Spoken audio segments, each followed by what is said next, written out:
For those of you who expressed concerns earlier, which was all of us, I want to say that I think that allowing those concerns to be reasons why we don't engage with this stuff right now is a mistake. In fact, if we remain purist, ideologically pure, we will not have a seat at the table that decides the future.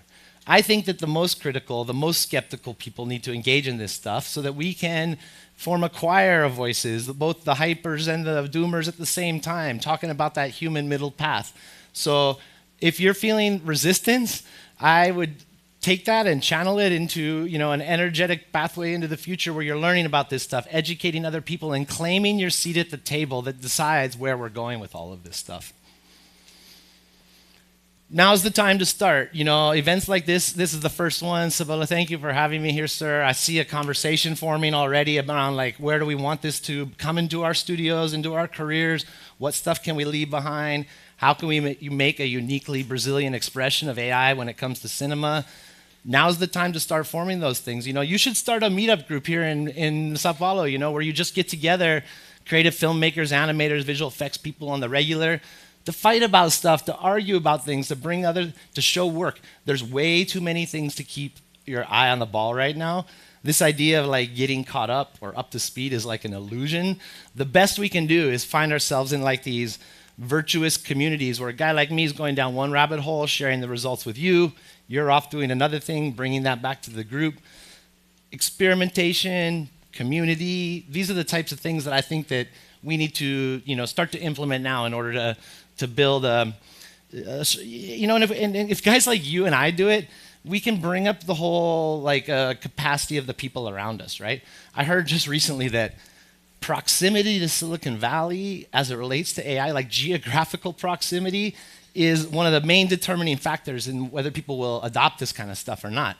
And the people that are in the Silicon Valley, they're 200% more productive than everyone outside the valley, right? So I've tried to build a bit of that ecosystem into Vancouver. I've tried to make an epicenter in my city where expertise grows in general, and without having to move to California and live in Trump's America, we can form our own epicenter of understanding and proficiency. So I think that starting now, getting people together, forming group chats where you explore, and just making it okay to come together and question the main narrative, insert our own ideas in there, as well as arguing about the ethics of it, the governance of it, how do we control it, and where do we go from here as a society, really. Thank you very much. People could have brought anyone in here to talk to you today. They could have brought someone who's going to show you techniques and tools under the hood. They could bring in the guy that wants to be I can show you how to make $1 million film for zero budget. And these things are all useful. You're going to find workshops like that around here, but I think they brought me in to widen the lens. This is the opening keynote, let's talk about the fears. Let's talk about the possibilities. Let's talk about who we are becoming in this age of synthetic everything. So thank you very much. This is how you can get a hold of me. I'm around later today doing some panels and roundtables and stuff. I'm around tomorrow too. I'd love to sit with you. This is just the beginning of the beginning, but yeah, thank you very much for having me here. Yeah.